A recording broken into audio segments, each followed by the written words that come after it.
Mi nombre es Fabiola de la Cruz y este será un placer para mí en ser moderadora para dar inicio al evento que tendrá lugar toda la semana a partir de hoy día. Desde la creación del NIDA se ha tenido la clara convicción de abordar y desarrollar los temas de coyuntura ambiental desde un enfoque jurídico que puedan ser complementados con un enfoque multidisciplinario. En ese sentido, como parte de nuestras actividades académicas, organizamos esta clase de eventos a fin de generar debate y crear conciencia sobre la problemática ambiental y en atención también a los recientes hechos en los que va del año, como son, por ejemplo, la modificación en la Ley Forestal y Fauna Silvestre, la sentencia que otorga derechos al río Marañón, la creación de una nueva reserva natural en el mar del Grau, así como también la demanda por la Sociedad Nacional de Pesquería, que fue resuelta recientemente, como también las proyecciones del Estado peruano en la creación de un puerto espacial, o también en el plano internacional como la extinción del guacamayo azul, la desaparición de glaciares en Venezuela, las flores en la Antártida, las modificaciones de clima que venimos rotando con claridad, en fin, diversos temas que nos gustaría mucho seguir y continuar abordando en estas temáticas. Es por ello que le damos la bienvenida a esta Semana Académica Ambiental por el Día Mundial del Ambiente que se celebra cada 5 de junio y por el cual agradecemos a todos su participación y también a los de los ponentes que nos acompañarán toda esta semana para ilustrarnos con todo su aprendizaje, su disertación, como también su apoyo para todos los estudiantes que nos venimos rigiendo en estos eventos para poder obtener un poco más del conocimiento. Quisiera también dar al inicio al evento y por el cual se tiene la ponencia que está a cargo de la magíster Miriam Carolina Somocurcio Holguín. Eh, la doctora es magíster en Derecho Ambiental por las universidades Panteón Sorbonne y Panteón Assas y magíster en Derecho Público Económico por la Universidad de Toulouse.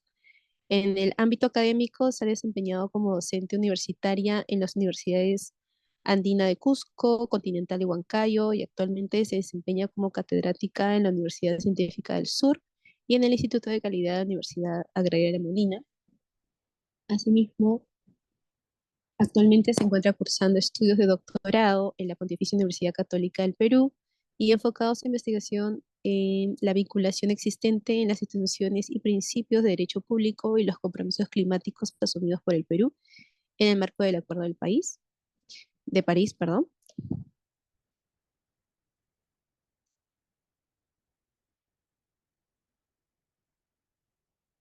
Le damos la bienvenida y muchas gracias, doctora, por poder estar aquí. Puede proceder con su exposición. Listo, chicos.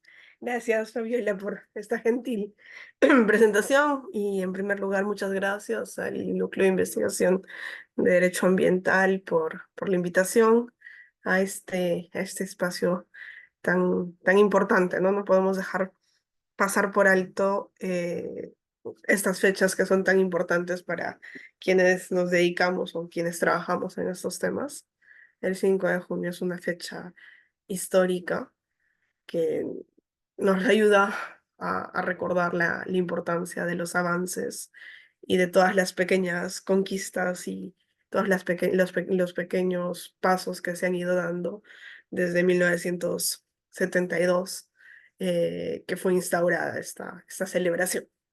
Chicos, les pido por favor me den autorización para compartir mis diapositivas y empezar a hablarles un poquito de esta famosa ley, ¿no? La ley antiforestal. A ver, ya, genial, ya puedo.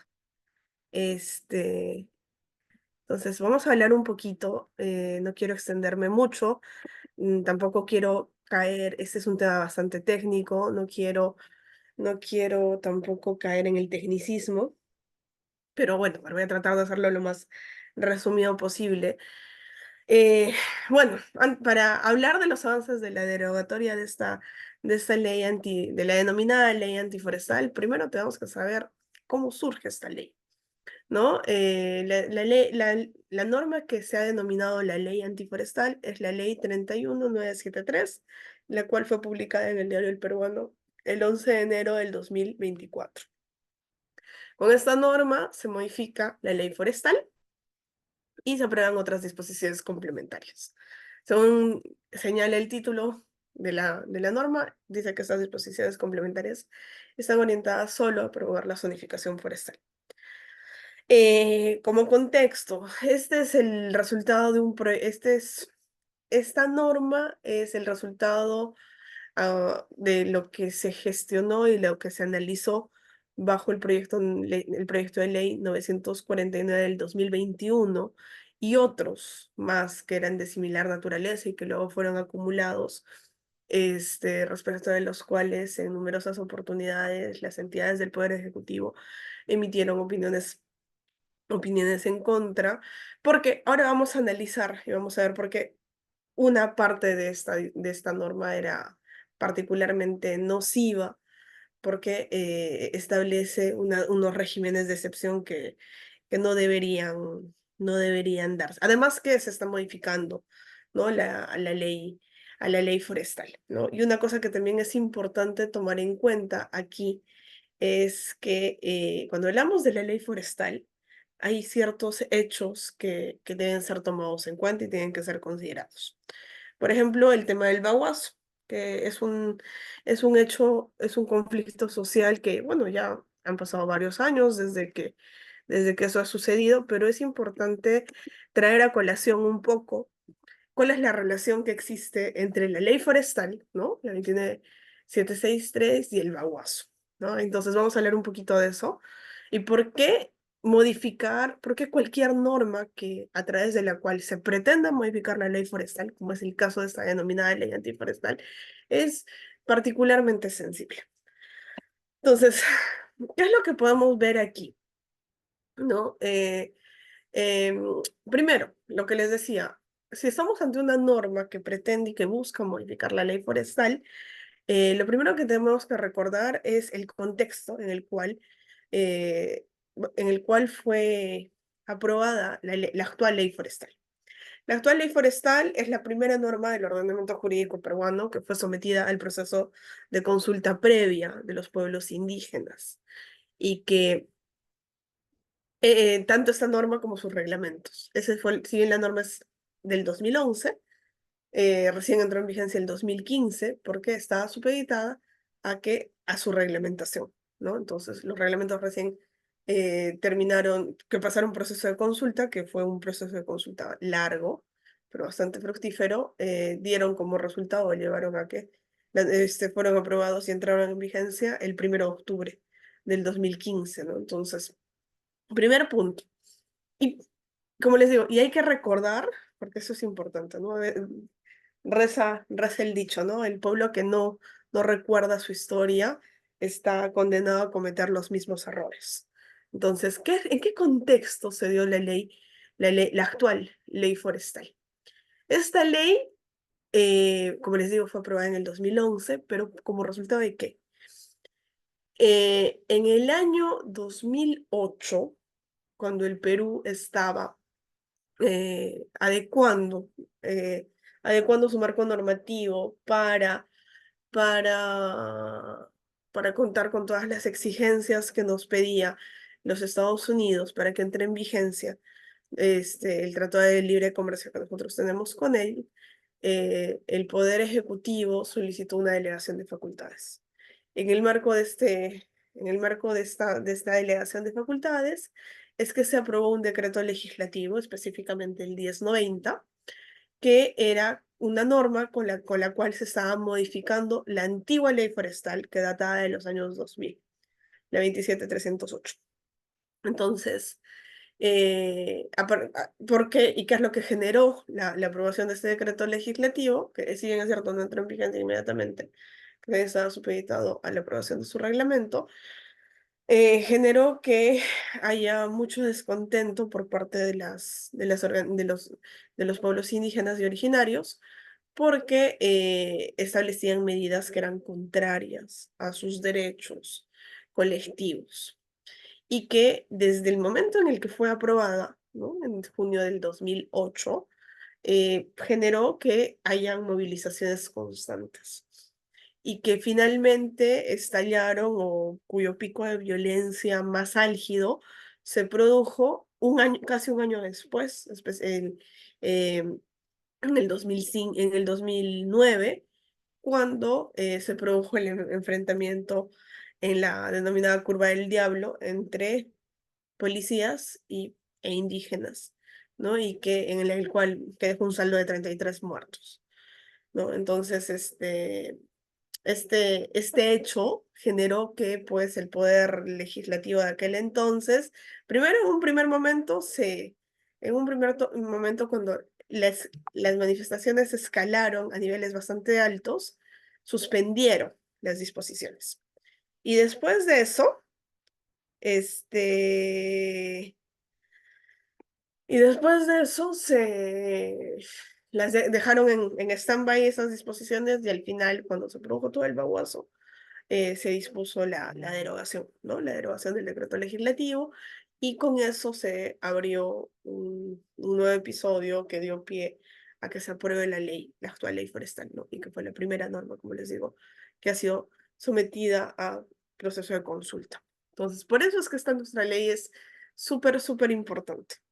Aparte de eso, tenemos que recordar que según los datos que manejamos, bueno, que va cambiando, pero aproximadamente el 60% de nuestro territorio, no solo es el 56% del territorio peruano es amazónico, pues por ende alberga una gran cantidad de bosque amazónico, pero también alberga otro tipo de ecosistemas forestales, ¿no? Y esta norma es aplicable justamente a eso. Entonces, según el, el, ay, se me fue el nombre, el, el, hay un documento, el Manual de Cuentas que ha elaborado el CERFOR con el INEI, aproximadamente el 60% de nuestro territorio es bosque. No solo amazónico, sino incluye bosque amazónico, incluye bosque seco, incluye bosque andino.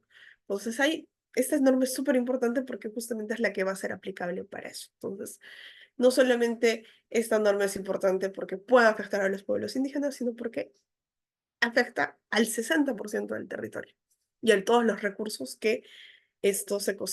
a todos los recursos naturales y todos los servicios ecosistémicos que los ecosistemas forestales brindan, ¿no? Entonces, eso es importante, ¿no? Tener en cuenta porque tenemos que ser bastante cuidadosos a la hora de hablar de modificaciones que se puedan hacer a esta ley. Entonces, dicho esto, ahora ya entramos a hablar un poquito, ¿no? Para entender cuáles son los avances y qué es lo que realmente, o sea, qué tan necesaria, y en qué medida debe operar la derogatoria de esta norma. Lo primero que tenemos que tener en cuenta es qué nos dice esta norma. Bueno, esta norma, como les digo, establece modificaciones y establece disposiciones, pero hay que leerla con cuidado. Yo la divido en tres partes. La 31973 establece modificaciones a la ley forestal. Segundo, establece disposiciones complementarias transitorias, que lo que buscan es un poco agilizar el proceso de otorgamiento de títulos habilitantes forestales, o sea, concesiones, sobre todo concesiones, contratos de cesión en uso, que ya vamos a hablar ahorita. Y luego hay una tercera etapa, que es para mí la parte más nociva desde mi mirada, que es la que está referida a la disposición única complementaria final, que crea áreas de expansión agropecuaria esos predios privados, dice la norma, donde se está desarrollando actividad agrícola, pero que se ha generado deforestación. Así es que, y ya. Luego, entonces, dicho esto, vamos a hablar un poquito de cada uno para ver o sea, hasta dónde realmente tiene que llegar la derogatoria y tener una visión integral, ¿no? Respecto del primer punto, las modificaciones que establece esta ley, ¿no? La ley forestal, esta ley habla de dos modificatorias. Una es modificar los artículos 29 y 33 de la ley forestal, que son los artículos que están referidos a dos cosas. Uno, los bosques de producción permanente, que son una, una categoría de ordenamiento forestal que se creó con la antigua ley forestal y que, como su nombre dice, son bosques, son espacios que han sido diseñados o que han sido reservados por el Estado para que se produzca de manera permanente madera, ¿no? Y servicios, madera y servicios, y todos los servicios forestales que nos brindan, ¿no? Entonces, básicamente es eso. Ahora, ¿qué es lo que dice básicamente esta norma? La modificación está en la primera parte de este artículo, donde dice que cómo se crea. Primero que hace muchos años que no se crean bosques, no creo que vayan a haber espacios donde se creen nuevos bosques. Pero bueno, ¿qué es lo que dice? Antes decía esta norma que quien creaba la producción de estos bosques es el Ministerio del Ambiente. Y lo que esta ley está haciendo es decir, no, quien debe crearlos es el Ministerio de Desarrollo Agrario. Mucho se ha cuestionado sobre este tema, que está bien, que está mal, pero en realidad, si uno revisa las leyes de creación y de organización y funciones de ambos ministerios, uno se va a dar cuenta que el Ministerio del Ambiente no tiene competencia en términos de la rectoría y de la gestión de los recursos forestales, cosa que sí sucede con el Ministerio de Agricultura. Por tanto, hacer este cambio es haber hecho este cambio sería congruente con lo que dicen las normas sectoriales de agricultura. Además, que hay un artículo, hay otro artículo, el artículo 28 de la ley, donde dice que esos bosques se crean por resolución del Ministerio de Agricultura. Entonces, como que esa modificación a mí no me hace tanto ruido.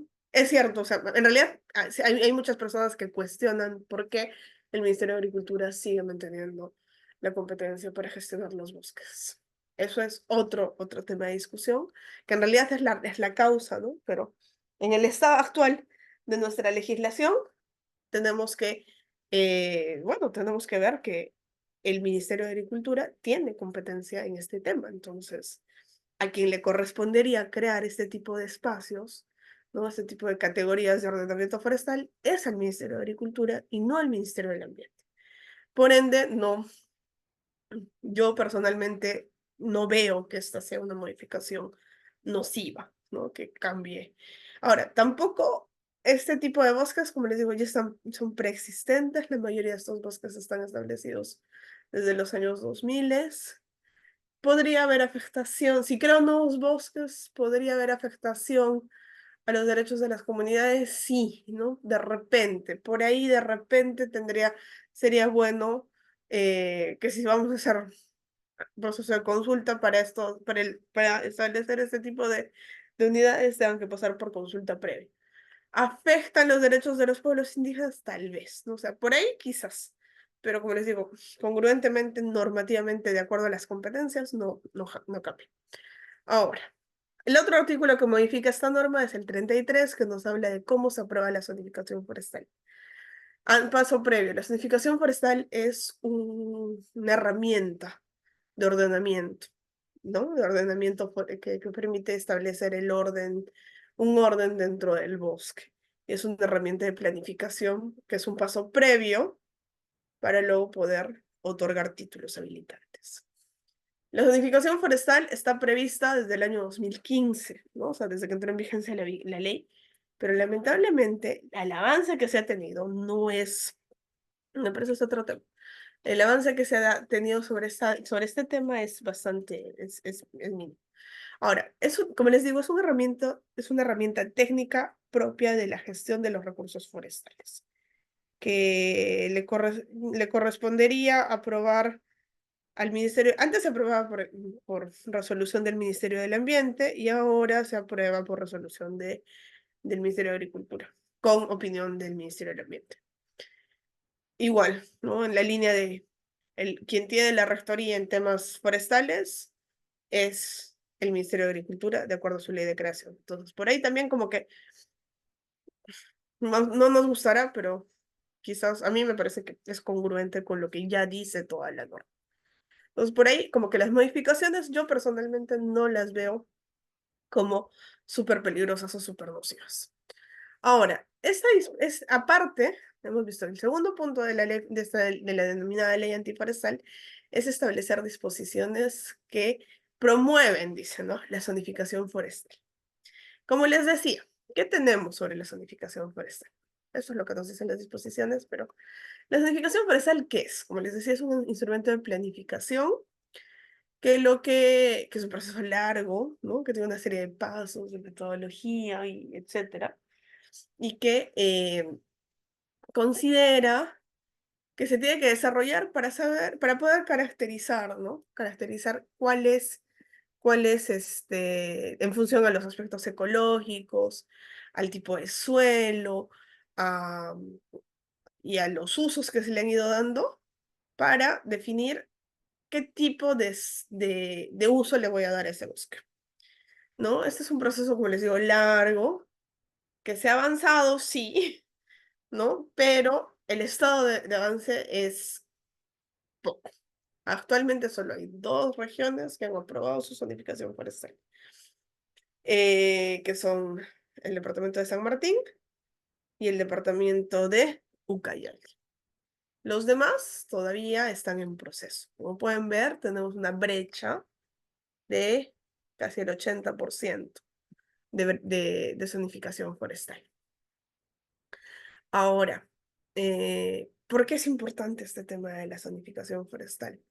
Porque con la zonificación forestal nosotros vamos a saber son las zonas de donde yo puedo sacar madera de mi bosque, las zonas donde puedo desarrollar actividades agroforestales, donde yo puedo realizar que son zonas de conservación o zonas que tengo que recuperar, etcétera. Entonces, si yo no tengo claro, o sea, yo no tengo, lo lógico es que si yo no tengo la zonificación, yo no puedo otorgar lo que se llaman los títulos habilitantes. ¿Qué son los títulos habilitantes? Son esos permisos, esas concesiones que va a ir dando el Estado a las personas para que aprovechen esos recursos que están en el bosque. No solo para sacar madera, ojo, sino también, por ejemplo, para hacer concesiones de ecoturismo, concesiones de conservación, para desarrollar plantaciones en tierras de dominio público, para hacer contratos de cesión en uso de sistemas agroforestales o concesiones de uso de bosque remanente, etcétera, ¿no? Entonces, todo eso está amarrado, está supeditado a que los gobiernos regionales, porque son los gobiernos regionales los que tienen que llevar a cabo esto, ejecuten su zonificación forestal. Pero ¿qué es lo que pasa? ¿O qué es lo que se tiene? ¿O qué es lo que se está haciendo con esta norma? Eh, lo que se está haciendo es suspender, primero, entonces, como les digo, esta zonificación es un requisito, es un paso previo, un requisito básico para yo poder otorgar títulos habilitantes. Ahora, ¿por qué son importantes los títulos habilitantes? Porque con los títulos habilitantes yo te limito y te digo, mira, tú, Periquita, tú, Juancito, tú, Jimenita, te vas a hacer cargo de este pedazo de tierra. Y tú, Luis, te vas a hacer cargo de este pedazo de tierra, y yo, Miriam, me voy a hacer cargo de este pedazo de tierra, y así sucesivamente. ¿Por qué es importante la asignación de derechos en los temas forestales? Porque la mayoría de las tierras forestales son del Estado, son tierras de dominio público.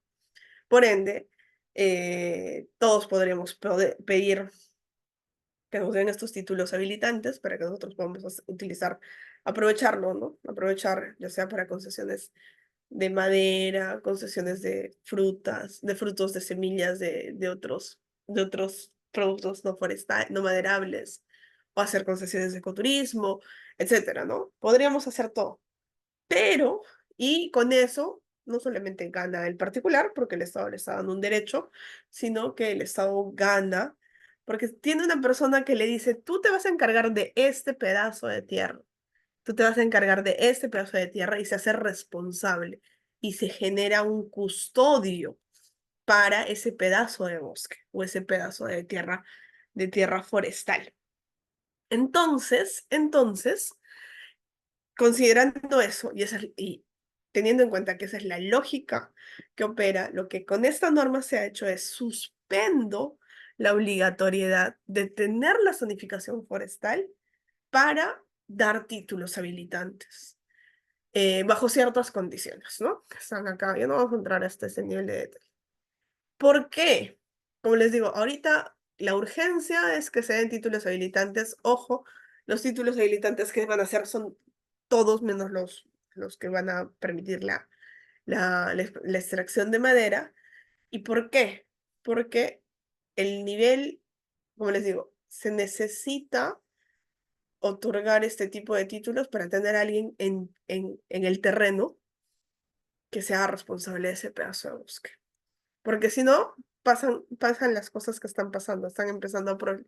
Y es una... No las actividades, la deforestación se debe a qué? A que no hay nadie, o sea, no hay nadie que cuide el bosque, el Estado no tiene capacidad de hacerlo, entonces lo que sucede es que llegan las personas y hacen lo que quieren con ese pedacito de bosque, se bajan el bosque y empiezan, no sé, a hacer actividad agrícola, por ejemplo. También pueden desarrollar actividades ilegales, ¿no? Puede ser minería, puede ser narcotráfico, puede ser... Entonces, como no hay nadie que en el campo, en el terreno, defienda y tenga obligaciones sobre ese pedazo de territorio, la gente que no tiene derechos y que está en una situación informal va a seguir avanzando y se va a seguir instalando en el bosque. Entonces, lo que se hace con esa norma es suspende esa exigencia de la zonificación para dar títulos habilitantes, claro, siempre y cuando no tengan que ver con madera. Eh, y bueno, que ya es algo, entonces, que bueno, personalmente yo les digo, no sé, el contexto lo exige, tal vez. No es la primera vez que se ha hecho. Ya se otorgó una suspensión semejante hace unos años con un decreto supremo, con un decreto legislativo que no dio muchos resultados. eh, y que tampoco, la verdad, la zonificación está en pañales y no vamos a llegar a tener los resultados que se quieren pronto. Es cierto que los niveles de deforestación y de apropiación ilícita y de tráfico de tierras que se está dando en el bosque es alto. Y por ende, la estrategia de dar condiciones que facilitan y que agilizan el otorgamiento de títulos habilitantes forestales no me parece, no es una idea descabellada. Entonces, lo que dice esta norma en este extremo, como les digo, primero que no es la primera vez que se hace, no, puede ser cuestionable, sí, pero también se entiende la necesidad, ¿no? Entonces, habría que evaluar todos esos aspectos para, según eso, decidir y definir si... O sea, no me parece, como les digo, no me parece malo. Lo que habría que asegurarse es que no sea pues una suspensión como la anterior, ¿no? Que se suspendió y que y que no se otorgaron títulos habilitantes y asegurarse que realmente los títulos habilitantes sean otorgados de manera compatible y de acuerdo a los requisitos y a las normas que la ley forestal establece, ¿no? Que tampoco se, se utilice para hacer cualquier cosa. Entonces, por ese lado, no sé, ahí también yo los dejo pensando. Y bueno, aparejada de esa primera disposición, hay una segunda que dice que obviamente esos títulos habilitantes que se van a dar no se pueden dar sobre áreas de territorios de comunidades, ¿no? Que es una salvaguarda para defender los derechos de los pueblos indígenas. Que también debería haber pasado por consulta, porque sí puede afectar derechos de pueblos indígenas, probablemente. Entonces, ya les expliqué esto de la zonificación, ya les mostré que hay una brecha grande. Y lo que yo veo aquí es que de nada sirve que hayan hecho esta suspensión en la zonificación forestal si no avanzan, si no se hace algo para que esta brecha de zonificación forestal, en la zonificación forestal, avance, ¿no? De nada sirve. ¿Qué está haciendo, qué se está haciendo para agilizar eso? Miren, tenemos varios gobiernos que están en menos del 20%. ¿Y por qué? ¿No? Entonces, y la zonificación es un instrumento básico, fundamental para el ordenamiento territorial de las regiones, ¿no? Entonces, eso por ahí. Y nuestro tercer punto es el de la disposición complementaria final, que es la que crea áreas de expansión agropecuaria. ¿Qué es lo que hace esto, no? ¿No? Crea una excepción y dice, ¿no? Esos predios privados, ¿no? Y además ahí establece condiciones, que tengan título, constancias de posesión o que estén bajo el alcance de la 31.145, eh, que no, esa es la primera condición, ¿no? La segunda es que no tengan bosque, o sea, que se haya generado, se haya perdido el bosque, ¿no? Entonces, eso es cuestionable. Que ya no tengan bosque y que en este lugar se esté desarrollando actividad agraria. Entonces, con esas tres condiciones te dice, si estamos ante esa situación, vamos a decir que son de manera, lo que dicen, y no todo el mundo lo muestra, ¿no? Es de manera excepcional, ¿ok? Es una excepción, van a ser áreas de exclusión con fines agropecuarios, ¿no? Y por eso los voy a exonerar de dos herramientas técnicas que son fundamentales. ¿Cuáles son?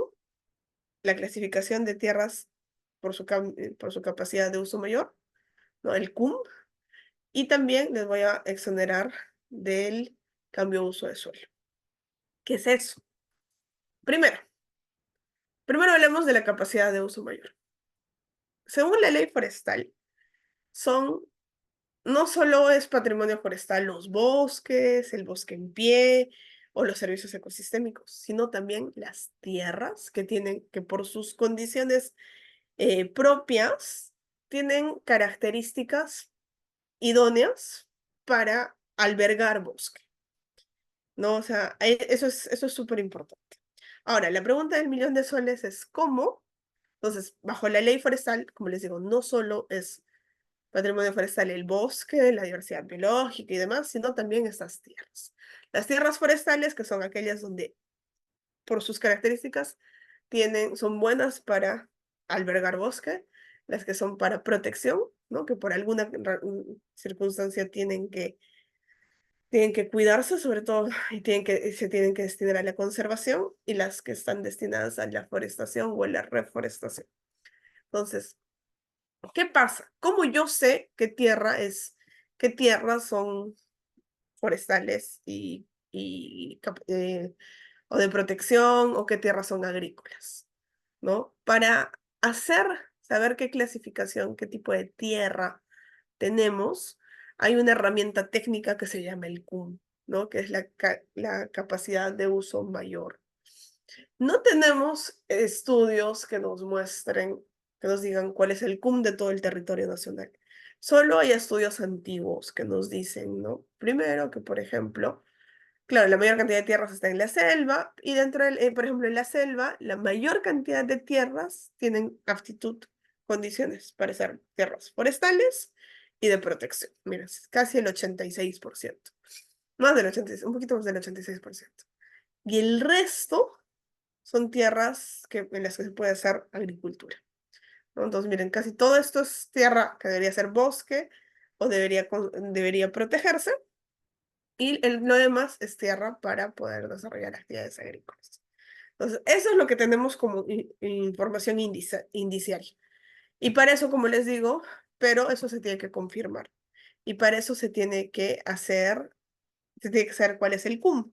¿Y cómo se sabe cuál es el CUM? O cómo se sabía antes de esta norma, es haciendo un procedimiento de clasificación de tierras por su uso mayor, que básicamente involucra que es caracterizar el suelo de acuerdo a sus características físicas, edáficas, etcétera, ¿no? Se hacen estudios de cobertura forestal, pero también se hacen estudios técnicos, estudios de suelos. Y a partir de eso se saca el resultado y te dicen qué tipo de CUM te toca, cuál es el tipo de CUM que tú tienes. Eso, por ejemplo, eso es lo que esta ley está diciendo. O sea, es que ya no tienes que hacer ese procedimiento, ya no tienes que pasar por esa herramienta técnica que era obligatoria, que es obligatoria, Porque yo te estoy diciendo es que si ya no tienes bosque y estás haciendo agricultura, asumo que tu tierra es agrícola. Entonces, es de tipo agrícola, te permite la agricultura, entonces ya no voy a discutir más. Entonces, primer punto que es peligroso a esta norma. Porque el hecho de que ya no tengas, ¿no? De que estés ante una tierra como a un terreno como este, que ya no tenga bosque, no significa y que estés desarrollando actividad agrícola, no significa que este bosque, este terreno sea bueno para que tú desarrolles de manera permanente agricultura. El riesgo de degradación de de estas tierras es alto. Son tierras frágiles, ¿no? Son tierras que no van a poder aguantar ese ritmo de cultivo y al final se van a volver tierras que no sirven. Entonces, eso es una cosa que hay que tener en cuenta. Lo segundo que nos dice esta norma es, y te eximo también del cambio de uso de suelo. Eso es el cambio de uso de suelo. Es, la ley forestal te decía, primero, todas las tierras forestales que son clasificadas, ¿no? Como forestales o de cambio de uso mayor, no, tú no les puedes cambiar de uso. O sea, solamente se usan para tener bosque y para ser protegidas. No las puedes cambiar de uso. Esa era la primera norma, ¿no? Pero ahora lo que te está diciendo es, y adicionalmente te decía, en aquellos casos que como resultado de tu CUM, tú tengas que tu tierra es forestal, puede ser para fines agrícolas, puedes hacer una autorización de cambio de uso, ¿no? Una autorización de cambio de uso. Es lo que decía el artículo 38. Ahora, ¿qué es lo que ha dicho esta norma? Ya no tienes que hacer ese procedimiento de autorización de cambio de uso. Primero, ya no tienes que hacer el CUM, estoy asumiendo que tu CUM es agrícola, y segundo, ya no tienes que hacer el cambio de uso, que es pues una de las herramientas con las cuales era un candado, una suerte de candado en estos temas. Y bueno, entonces por ahí es que esta disposición complementaria, esta única disposición complementaria final hay que mirarla con lupa, porque no solamente, ¿no? Te dicen, están exceptuados de esto, ojo, de estas dos herramientas, que son la del CUM y la del cambio de uso, la autorización de cambio de uso de suelo. Segundo, ojo, no te estoy excluyendo la obligación de reserva mínima, que lo que te decía el artículo 38 es, si tú vas a cambiar de uso, solamente puedes cambiar el uso en el 70%. El otro 30% tiene que mantener cobertura boscosa. Pues lo que le está diciendo es, tienes que mantener ese 30%, y si no lo has hecho, tienes que compensarlo, tienes que remediarlo, reparar. Y ahí dice, pues, que SERFOR va a decir cómo se va a hacer. Entonces, ese es más o menos el contexto. Ahora, a vuestro criterio, yo ya les dejo analizar qué tan nociva realmente es toda la norma o si lo peligroso en esta norma, no sé si son las modificaciones, personalmente yo no las considero peligrosas. Las disposiciones complementarias que buscan promover los títulos habilitantes son cuestionables, pero no creo que sean tan nocivas. Al contrario, creo que pueden ser más beneficiosas que, que peligrosas. La que sí es un arma de doble filo es esto, ¿no? Eh, entonces, frente a eso, ¿qué es lo que se ha hecho? Mucha gente se ha levantado, ha dicho que esta es una ley antiforestal porque promueve la deforestación, que no sé qué tan cierto es, porque si leemos bien la disposición complementaria final, nos dice, ¿no? O sea, em, es con anterior a la vigencia de la ley. Entonces es como que, claro, si ya es regularizar la deforestación antes del 11 de enero. Entonces, sí, no es tanto que va a promover deforestación, o sea, pero eso va a depender mucho de cómo vamos a verificar eso. ¿El Estado tiene la capacidad para verificar esas cosas? Sí, no, tal vez, yo no sé. Este, y también qué tanta voluntad tiene, ¿no? Y cómo se va a operativizar. Entonces ahí es cuidado, hay que tener cuidado, o sea, hay que ver cómo se va a hacer eso. O sea, tanto que promueva, que pueda haber deforestación que se esté haciendo hoy o que se hizo la semana pasada y que le van a querer pasar como que fue deforestación de hace un año, probablemente pueda pasar. Y eso es peligroso, ¿no? Entonces, la norma es una norma bien, esta disposición está redactada de tal forma que no tiene los candados suficientes, ¿no? Y es bien amplia y es tan general que puede permitir que mucha gente o muchas personas se colen. O sea, por ejemplo, acá hay muchos que han dicho, ¿no? Esto es, por ejemplo, para regularizar a las empresas grandes, ¿no? Como tipo Tamshi, tipo Chosur, etcétera. Que están en ese, que entran, ¿no? Son predios privados, han retirado cobertura boscosa, ya no han hecho cambio de uso de suelo, eh, no han pedido autorización de cambio de uso de suelo y están desarrollando actividad agrícola. Pero hay otros que también dicen, ah, pero esto también va a beneficiar a los agricultores que ahora, con el nuevo reglamento de la Unión Europea, tienen que acreditar formalidad, cierta legalidad de su legalidad de su tierra y asegurar que sus productos no han generado deforestación. Entonces, hay toda una serie de mensajes ahí que hace que está generando que esta norma sea bastante controversial, ¿no? Porque por un lado, como está redactada, no te da, como les digo, los candados suficientes, porque si realmente esta norma fuese una norma que busca resolver el problema del agricultor, ¿por qué no lo dice? No, no lo dice, no debería el agricultor, según lo que dice, según las cifras de deforestación, de agricultura, de supervivencia, agricultura familiar en la selva, es gente que no puede, no tiene más de 10 hectáreas. Entonces, no dice eso la norma. Primero que tampoco está solamente vinculada a la Amazonía, entonces hay varias cosas ahí que en esta disposición que hacen que sea bastante floja y que su aplicación, en el caso de que no se derogue, sea bastante nociva, ¿no? Entonces, bueno, en ese contexto, como les digo, han habido varias iniciativas que se han hecho, hay 5 proyectos de ley que se han presentado distintos congresistas pidiendo la derogatoria integral de la norma y que todo vuelva al estado anterior. Como les digo, hay cosas que están bien, hay cosas que no están bien, no lo sé. De los 5, 4 ya han recibido dictamen favorable en el mes de abril. El 9 de abril, la Comisión de Pueblos Andinos, Amazónicos y Afroperuanos, Ambiente y Ecología, emitió su dictamen favorable. ¿Qué podría decirles de ese informe? Ese dictamen es interesante porque hace un análisis, por ejemplo, habla mucho de la impunidad, ¿no? Habla del tema de los, hasta antes de esta norma, de esa disposición el que retiraba cobertura boscosa sin esa autorización estaba cometiendo un delito, que es el delito un delito de desbosque irregular, ¿no? Entonces, ahora con eso, esta norma está haciendo que muchos procesos se caigan, entonces genera impunidad, verdaderamente genera impunidad. Entonces, hay todo un tema, ¿no? Hace un análisis sobre ese tema que a mí es lo que más me ha llamado la atención.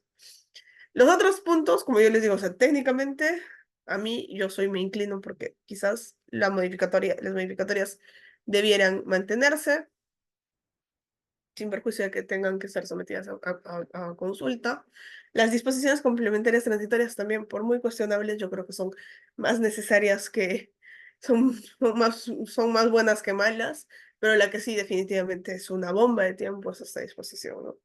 Entonces, ese dictamen dice que tiene que derogarse todo, ¿no? Entonces, y hace un análisis. Lo malo de ese dictamen es que, por ejemplo, cuando se emitió ese dictamen, no ha considerado, porque el MIDAGRI, por ejemplo, o los ministerios no han mandado una opinión sobre sus opiniones sobre este proyecto. Entonces, por ahí como que puede tener algunos reveses. Hay un quinto proyecto que apareció en abril, que todavía no, me imagino que lo van a lo van a acumular y bueno, falta el dictamen de la Comisión Agraria. que como han visto, no solamente involucra, esa ley no solamente involucra aspectos ambientales de los bosques, sino también lo que busca en realidad es regularizar un poco actividad agrícola más agrícola que se ha ido desarrollando y que ha generado retiro de cobertura boscosa, ¿no? Deforestación. Entonces hay varias cosas. Em, ¿Qué más? Esto se me ha duplicado. Aparte de eso, ¿qué otras? Bueno, han habido varios pronunciamientos de las embajadas, esto está medio raro. Han habido varios pronunciamientos de distintas embajadas, ¿no? De la Unión Europea, de la embajada británica, la canadiense, los noruegos, eh, sobre todo los europeos, ¿no? Porque han dicho que, muchos han dicho, han salido a decir que esta norma es para cumplir con lo que la Unión Europea está exigiendo en el marco del reglamento de cero deforestación que va a entrar en vigencia desde el 1 de enero del próximo año, ¿no? O sea, que implica que si todos los agricultores peruanos que quieren seguir exportando, ¿no? Que son básicamente los cafetaleros y los cacauteros, tendrían que adecuar y tener saneadas sus actividades al 31 de diciembre de este año. Entonces, bueno, por ahí la Unión Europea ha dicho, ojo, eso no es lo que, o sea, y también hay que analizar, ¿no? Es mucho más complejo el tema de la RUA. No pasa simplemente por sacar una norma como esta, ¿no? Sobre todo en la disposición única. Y bueno, y también tenemos las acciones de inconstitucionalidad que han sido presentadas, hay dos, una se presentó al día siguiente o el mismo día que se salió publicada la norma.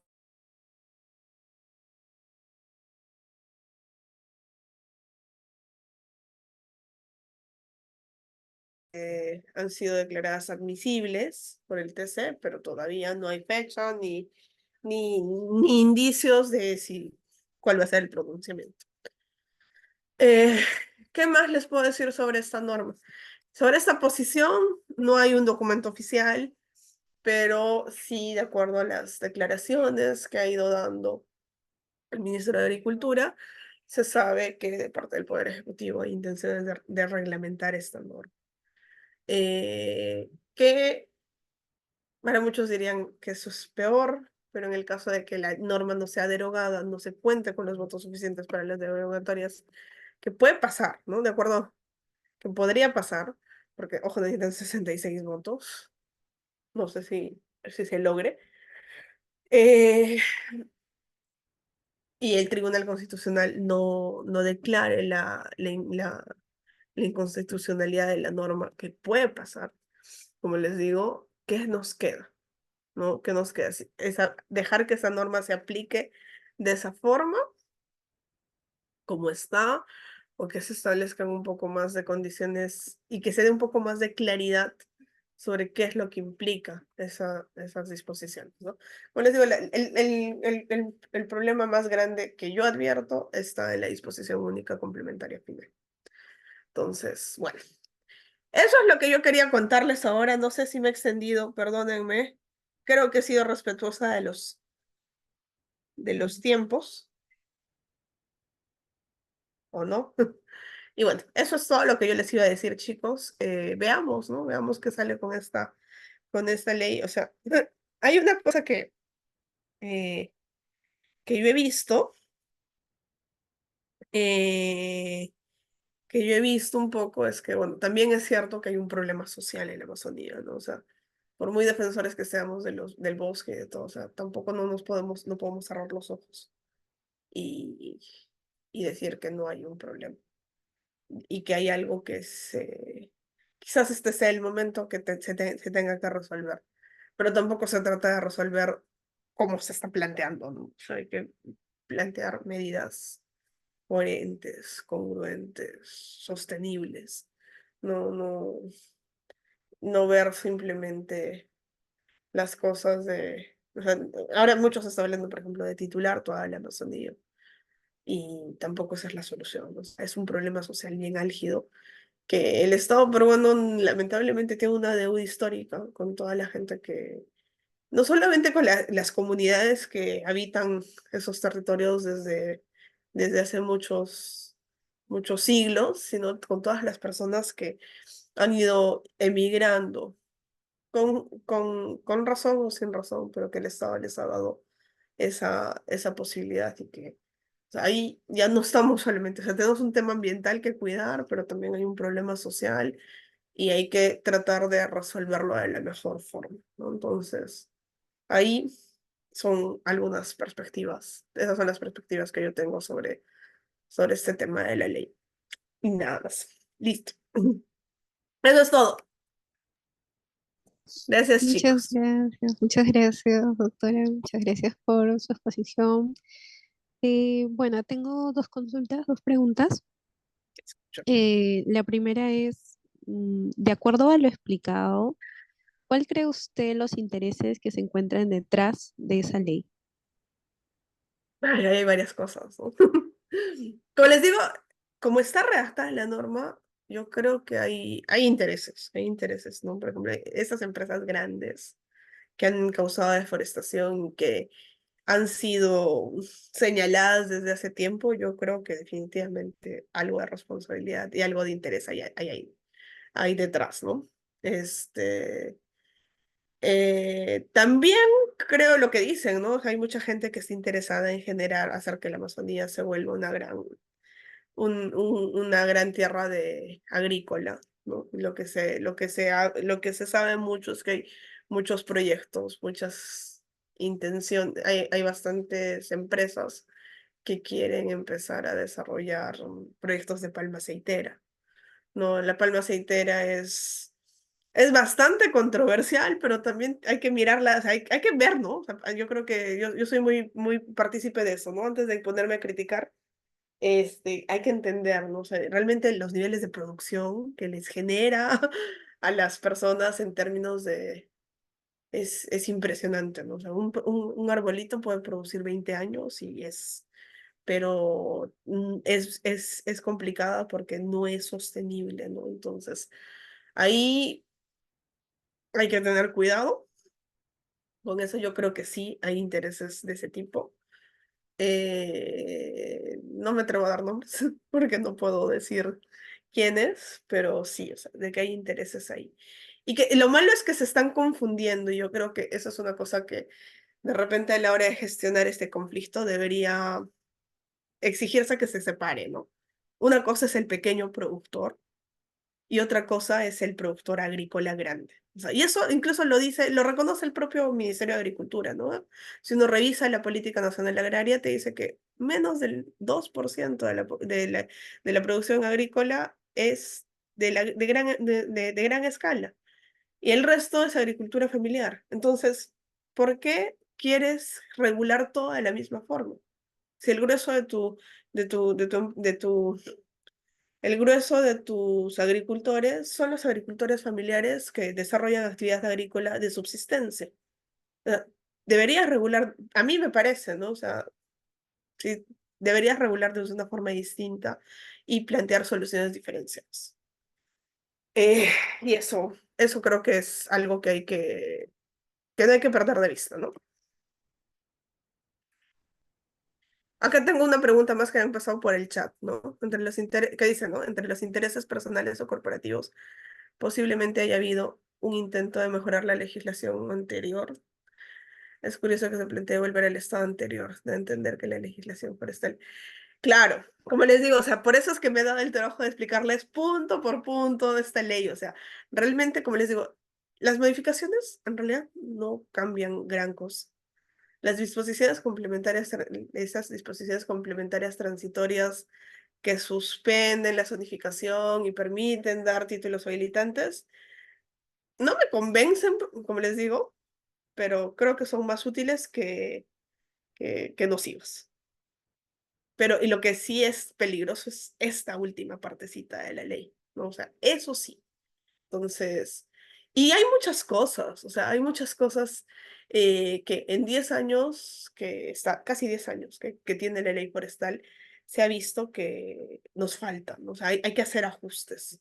La ley forestal no es buena, tiene candados interesantes, justamente porque se ha desarrollado participativamente, pero tampoco O sea, ninguna norma es perfecta, ¿no? Incluso cuando uno revisa este ciclo del análisis de la calidad regulatoria, hay una fase que es justamente a la retroalimentación, ¿no? Y hay que mirar hay que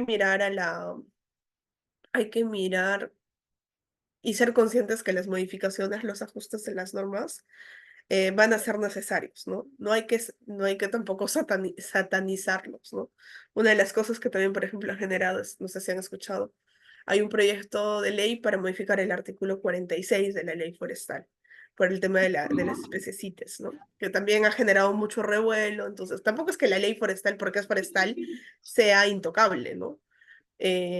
Pero tampoco es que la legislación, como les digo, y si uno realmente se mete y se empapa del tema, se da cuenta que hay disposiciones que son muy buenas, muy valiosas, pero también hay otras que necesitan ajustarse, ¿no? Un poquito más, necesitan mejorarse porque no han funcionado en estos años, ¿no? O sea, y bueno, hay que hacer los ajustes porque realmente lo que está en juego no son dos o tres árboles, no son, es más de la mitad del territorio peruano y que es súper importante, no solo para nosotros, sino incluso para el mundo, ¿no? Entonces, hay que mirar eso.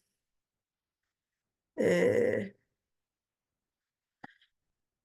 a ver, por otro lado, en la pasada cumbre amazónica de agosto, se supone que el Perú se compromete a resguardar los bosques y esta disposición complementaria indica lo contrario. Sí, o sea, es que hay mucho, yo siento que hay mucha. Una de las cosas que también pasa en el tema forestal es que es bien técnico. Hay muchas instituciones, hay que leer con lupa y con pinzas ciertas cosas. Y sin embargo, todos te dicen que son pro bosque, cuando en realidad no lo son. O sea, este tema del famoso greenwashing no lo vemos solamente con las grandes empresas, sino también con muchas de las declaraciones políticas, ¿no? Que hacen algunos congresistas, ¿no? Hay congresistas que, así, incluso si uno analiza ciertas cosas, hay cositas que son, ¿no? O sea, si uno ve, hay cositas bien chiquititas que te dejan pensar y te dices, o sea, ¿realmente este señor es ambientalista como dice ser? ¿O es que no lo es? ¿No? Entonces hay varias cosas que hay hay falsos profetas, ¿no? Entonces hay que tener también cuidado porque no todos entienden el bosque, no todos entienden el bosque en su magnitud, en su riqueza. Y, y también del otro lado hay que entender que sí, el bosque es súper valioso, pero tampoco no podemos negar que hay gente que está viviendo sobre el bosque, entonces mejor pones condiciones claras para que vivan ahí en armonía con el bosque y no se tumben lo que hay. Y no pero tampoco te niegues, ¿no? Tampoco te niegues a tampoco, no porque cierras los ojos va a dejar de existir lo que está pasando, ¿no? O sea, hay por ejemplo el tema de los CUSAF, ¿no? Los CUSAF es un tema importante que yo siento que se está perdiendo la oportunidad, habría que analizar eso, pero, y eso debería ser una prioridad como país, ¿no? Entonces, no hay. Se estaría dejando input. Mm, mm, mm. Joffre me pregunta sobre este tema como respecto al caso de Tamshi. Claro, si ustedes miran la disposición complementaria final, hay una parte que eso creo que ya no, sí, ya no les he dicho. Bueno, o sea, sí, pues ellos entrarían en eso, ¿no? Porque dice, acá hay una parte, ¿no? Esta excepción no exime la obligación de reserva mínima, ¿ok? Ni de las responsabilidades solamente administrativas por delitos de tráfico de tierras. Se ha bajado todos los delitos ambientales. Porque ahí tendríamos que recordar que los delitos ambientales son tipos penales en blanco, que si uno mira el artículo 310, te dice que el que autoriza, el que daña, el que quema, sin autorización, o sea, Acá ya le está diciendo, ya te estoy dando la autorización, entonces ya no hay delito, se vacía el tipo. Entonces ahí hay un problema fuerte, ¿no? Entonces, sí, pues ya es lo que han hecho, ¿no? Entonces, a ver, ¿qué dices? A ver, ¿qué quedaría el caso? Entiendo que los casos se caen, ¿no? Y si las ONGs vienen cumpliendo sus disposiciones ante la afectación. ¿En qué sentido? ¿Las ONGs en qué sentido? No te entiendo. No sé si puedes precisar esa partecita.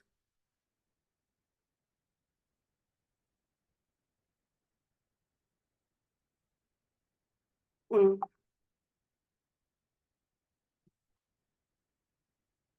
mm, a ver, me dices, coadyuvar.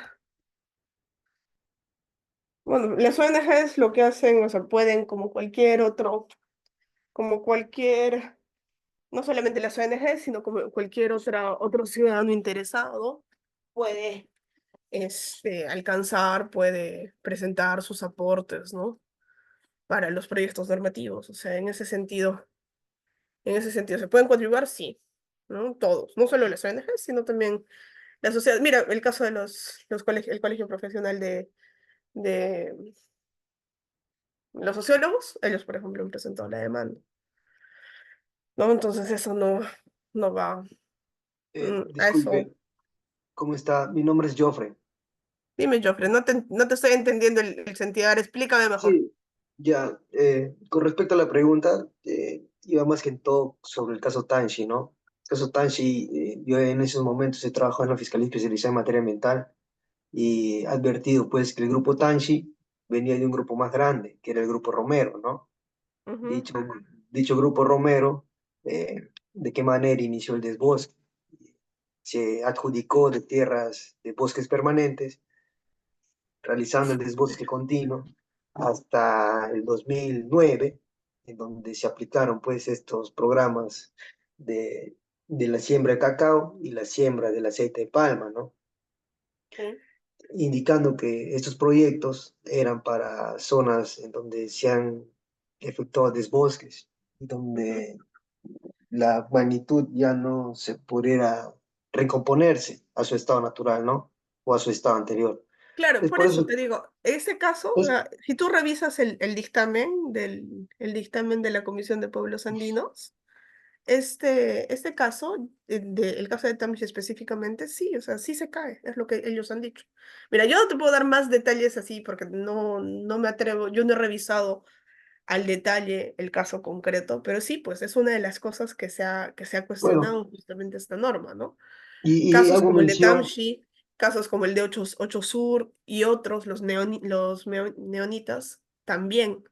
O sea, hay varios casos que encajan perfectamente y que en el estado natural o en el estado anterior de la norma hubiesen sido condenados si hubiese habido un proceso penal bien llevado, porque también a veces no solo basta con que las cosas se configuren, porque también el proceso penal tiene toda una serie de características propias y de circunstancias particulares. En un proceso penal bien llevado, hubiesen sido sancionados penalmente, ¿no? Entonces, eso sí, ya, posterior a ello, hago mención yo a las ONGs, ¿no? Que en realidad fueron los impulsores de, en el caso Tansi, de las acusaciones, incluso de la propia investigación y de las denuncias, porque existen ONGs que a raíz de esta deforestación intersectaron con el pueblo para que realicen las denuncias, puesto que como ciudadanos no hubiéramos sabido, ¿no? De que existen estos tipos de desbosques o que ya, existía este tipo de proyecto. Fuera de esto, es que si te das cuenta, las ONG solamente aparecen en momentos en donde su participación, si bien es cierto, ayuda a llegar la información al pueblo, pero después se desaparecen, como es el caso de ahorita, ¿no? De la ley forestal. que no veo ni un pronunciamiento por parte del SPDA, no veo ni un seguimiento por parte del DAR, no veo ni un seguimiento, porque siempre existen pues los impulsos o las normativas de impulso, ¿no? Y ahorita no veo en las noticias, en las redes sociales, no veo ningún tipo de aplicación normativa en contra de esta ley, ¿no? A excepción del gobierno regional de San Martín, que por Mm, naturaleza propia impuso esta acción de amparo, ¿no? Bueno, no sé, o sea, mira, eh, tampoco, pero yo no trabajo para las ONGs, no te puedo hablar en nombre de ellas.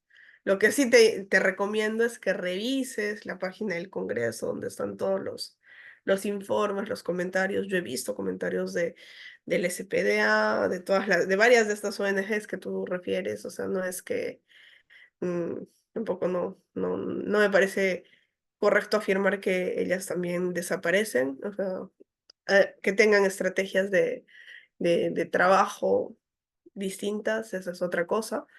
Pero sí, yo he visto que sí hay, sí hacen, sí han hecho, han llegado, han presentado aportes y trabajan en eso. Ahora, He cuando visto un yo aporte tampoco, que realiza la Fiscalía Especializada en Materia Ambiental de Madre de Dios, en ujú, donde existe un comunicado en conjunto de los fiscales especializados y ya. la negativa de esta normativa, puesto que en muchos de sus casos caerían, ¿no? Por lo que es Y eso está relacionado al manejo de reflejado los bosques. eso está reflejado en el dictamen de la Comisión de Pueblos Indígenas que se ha hecho, que se ha emitido en para los proyectos de derogatoria.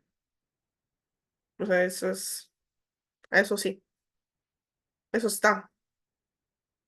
O sea, han habido pronunciamientos de distintos espacios, ¿no? O sea, yo creo que, eh, y bueno, y es un poco difícil decir por qué sí unos u otros. O sea, quizás si quiero saber cómo está actuado o por qué tal o cual actor ha presentado o ha dicho tal cosa, lo mejor es preguntarle quizás al propio actor, ¿no? Pero tampoco la misión la misión de las ONGs, o sea, no hay que olvidarnos, son organizaciones no gubernamentales, ¿no? O sea, no son el Estado. Entonces ellos pueden ayudar, va a depender, ellos responden a sus objetivos, ¿no? Va a depender de dónde vienen sus fondos, cuál es el interés de sus proyectos, ¿no? Entonces habría que ver eso. Ahora, a ver, me dicen, la última pregunta, a grandes rasgos se reduce en gran medida el avance de la zonificación de bosques implementada desde el 2016. 2016, ¿considera que seguirá el mismo destino que el proceso?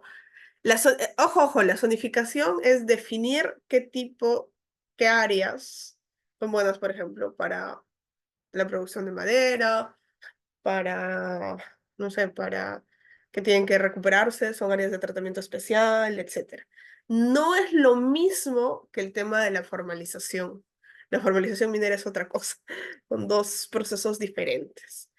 Eh, la formalización es minera, lo que busca es que esas personas que están de tránsito, que están en ilegalidad y que se han inscrito en un registro, se han comprometido a cumplir con una serie de compromisos para ser considerados formales. Esa es otra cosa, ¿no? Son dos cosas diferentes. Entonces, no hay que confundir la zonificación de los bosques, que es un proceso de, es una herramienta de planificación técnica que impulsa el gobierno para saber qué actividad, qué tipo de usos le doy a mi bosque es distinto a lo que hace la zonificación, la formalización minera. Ya chicos, eso creo que, no sé si hay más preguntas, creo que esa ha sido la última. Y si no, yo los dejo. No, Doc, eso es todo por hoy. De verdad, muchísimas gracias por todo, bueno, por mayormente por esta ponencia, por haber respondido las preguntas, las cuestionantes, y de igual forma agradecerle por el tiempo de hoy día, bueno, por haber sido la apertura, con haber sido usted, se puede decir, quien ha podido brindarnos esta capacitación. Y bueno, ya se le estará brindando su certificado mediante correo electrónico. Muchas gracias, Doc. Gracias. Gracias, nos vemos. Gracias, chicos. Buenas tardes. Buenas noches. Muchísimas gracias. Con Buenas los noches. demás asistentes, queremos poder comentarles que el día nos acompañen el día de mañana, que se estará realizando el tema de geografía y medio ambiente. Buenas noches con todos.